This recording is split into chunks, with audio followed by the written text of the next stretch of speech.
मुंबई अहमदाबाद राष्ट्रीय महामार्गावरील धाणेवरी परिसरात काही दिवसांपूर्वी झालेल्या भीषण अपघातात 14 जणांचा दुर्दैवी मृत्यू झाला होता। त्या घटनेनंतर प्रशासन, राष्ट्रीय महामार्ग प्राधिकरण आणि लोकप्रतिनिधींनी सुरक्षतेच्या उपाययोजनांची आश्वासने दिली होती। मात्र त्या आश्वासनांची अंमलबजावणी अद्याप झालेली नसल्याचे पुन्हा एकदा समोर आले आहे। आज धाणेवरी जवळील त्याच धोकादायक पट्ट्यात आणखी एक गंभीर अपघात घडला। रासायनिक केमिकल पदार्थ वाहून नेणारा भरधाव ट्रक चालकाचे नियंत्रण सुटल्याने थेट रस्त्यालगतच्या एका घरात घुसला। या घटनेमुळे परिसरात एकच खळबळ उडाली।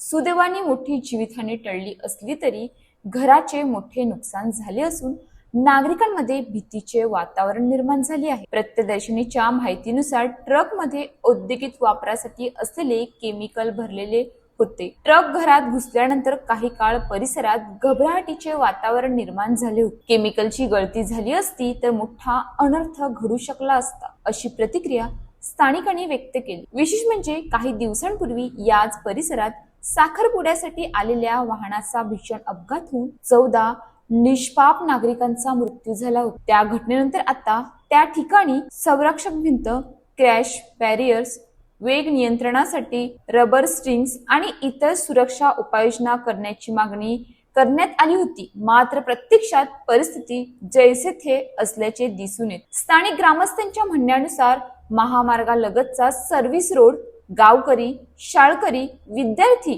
आणि महिलांच्या रोजच्या वापरात आहे। त्यामुळे या भागात कायम अपघाताचा धोका निर्माण झाला आहे। अपघातानंतर घटनास्थळी भेट देऊन आश्वासनांची खैरात करणारे अधिकारी आणि लोकप्रतिनिधी आता कुठे आहेत, असा संतप्त सवाल ग्रामस्थांनी उपस्थित केला आहे। 14 जणांचा बळी गेल्यानंतरही प्रशासनाला जाग आली नाही का, असा प्रश्न आता नागरिक विचारत आहेत। राष्ट्रीय महामार्गाच्या विकासाची जाहिरात केली जाते, मात्र नागरिकांच्या सुरक्षितेकडे दुर्लक्ष केले जात असल्याचा आरोप स्थानिकांकडून होत आहे। ग्रामस्थांनी या ठिकाणी तातडीने बॅरिगेड्स, वेग नियंत्रण यंत्रणा, सीसीटीव्ही कॅमेरे आणि कायमस्वरूपी सुरक्षा उपाययोजना उभारण्याची मागणी केली आहे। अन्यथा तीव्र जन आंदोलन छेडण्याचा इशारा देण्यात आला आहे। 14 बळी गेल्यानंतरही जर सुरक्षा उपाययोजना होत नसतील तर हा केवळ अपघाताचा प्रश्न नसून प्रशासनाच्या निष्काळजीपणाचा गंभीर नमुना आहे। आणखी किती निष्पाप जीव गेल्यानंतर यंत्रणा जागी होणार? माझे नाव राजेश गोपाळ मलावकर।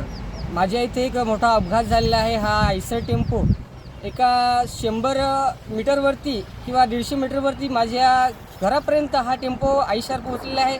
एक माझं मोठं नुकसान झालेलं आहे आणि इथं हायवेवरती एक 15 दिवसापूर्वी मोठा एक साखरपुड्याचा अपघात झालेला होता। तसेच मोठे मोठे आमदार, खासदार येऊन गेले, पालकमंत्रीसुद्धा येऊन गेले आणि इतर नेतेसुद्धा येऊन गेले राजकारणी।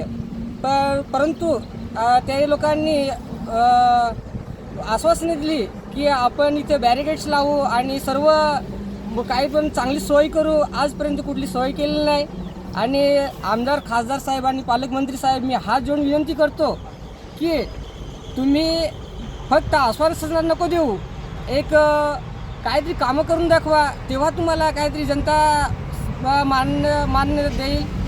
आणि एवढंच बोलतो, साहेब प्लीज करून द्या, तुम्ही एक बॅरिकेड्सचं सर्व काहीतरी सोय करून द्या। अशाच ताज्या बातम्यांसाठी आमच्या न्यूज पोलीस रिपोर्टर चॅनलला लगेच सबस्क्राईब करा आणि बेल आयकॉन दाबायला विसरू नका।